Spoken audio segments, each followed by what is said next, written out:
So while Donald Trump is awaiting any of his criminal trials to start, the first one I think that has the potential of going is Jack Smith's DC case, if Judge Chutkan on Monday gives him his court date of January 2nd, 2024.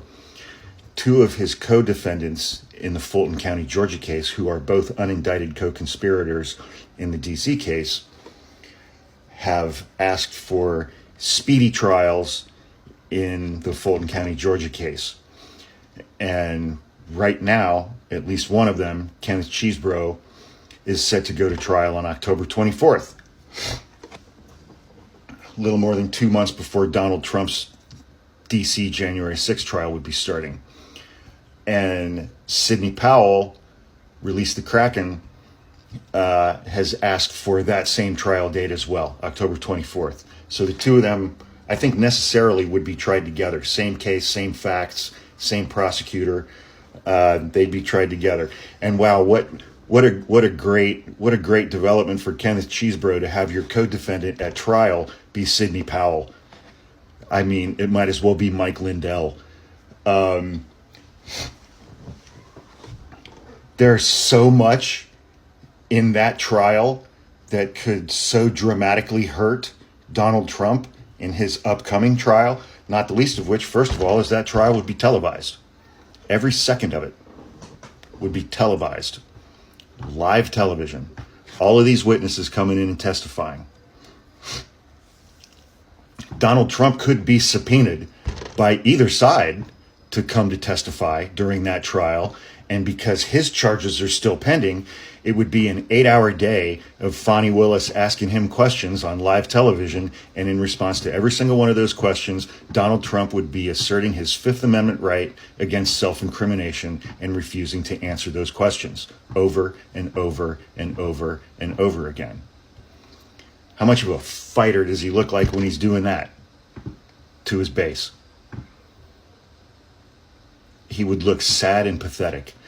But, you know, Sidney Powell and Kenneth Chesebro, so who are they? Okay, Kenneth Chesebro was an attorney who was working with Trump out of the Oval Office. He was not a White House counsel or anything like that. But he, along with Mark Meadows and John Eastman, really spearheaded the whole fake electors thing. And so he's primarily responsible for that, for fake electors in 7 states across the country. And Sidney the Kraken Powell was the one who was given all of those press conferences with Rudy Giuliani following the election.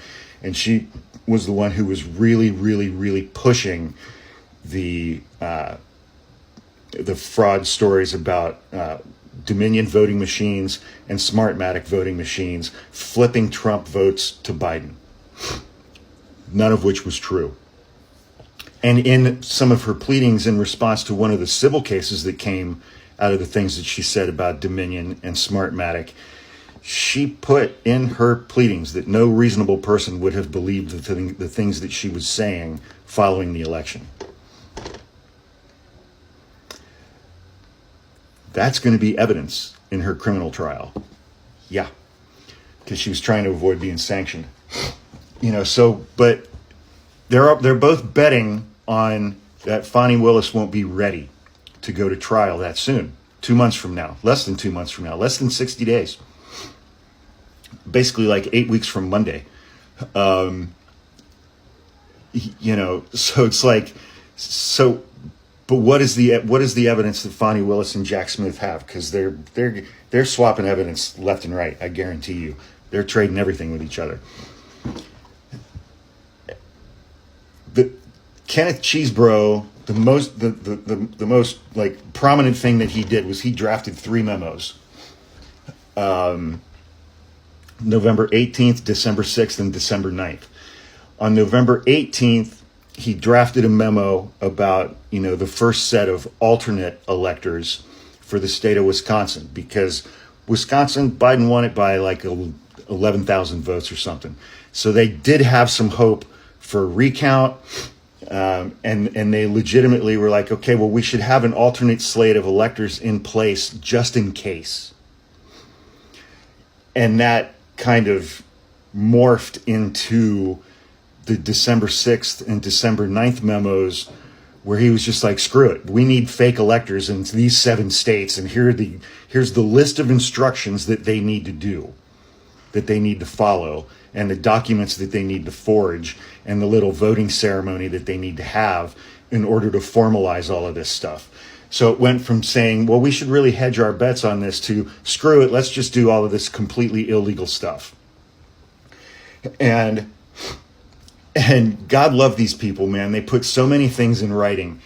And he sent multiple emails to multiple people that outlined strategies for disrupting and delaying the joint session of Congress on January 6th, 2021. In a December 13th email to Rudy Giuliani, Cheesebro wrote that his strategies were preferable to letting the Electoral Count Act operate by its own terms. His strategies were preferable to, following the law. It's just amazing. It's amazing. How any of these people are going to be able to take the witness stand is beyond me. Jack Smith and Fani Willis have so much evidence. And then there's witness testimony. On December 11th, 2020, Kenneth Cheesebro suggested to an Arizona lawyer that he needed to file a Supreme Court petition challenging that state's election as a pretext to having fake electors. And that attorney filed that Supreme Court challenge the next day. And then they had their fake electors. That's the same Arizona attorney who, when they were all initially emailing each other about this stuff, they were explicitly using the term fake electors. And this Arizona lawyer emailed everybody and said, hey, maybe we should stop using the term fake electors. Why don't we use alternate electors, LOLOL, smiley face emoji, smiley face emoji, smiley face emoji. And everybody was like, oh yeah, that might be illegal. Let's start calling them alternate electors. So what is the worst thing that can come out of this trial for Donald Trump immediately before his Washington, D.C. January 6th case starts? Felony convictions. Kenneth Cheesebro and Sidney Powell are both facing RICO counts and multiple other felony counts.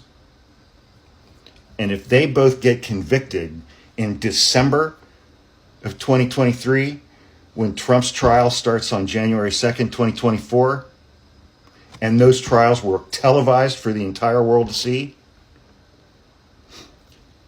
Trump's co-defendants are going to screw him by trying to save themselves. And I love that for him.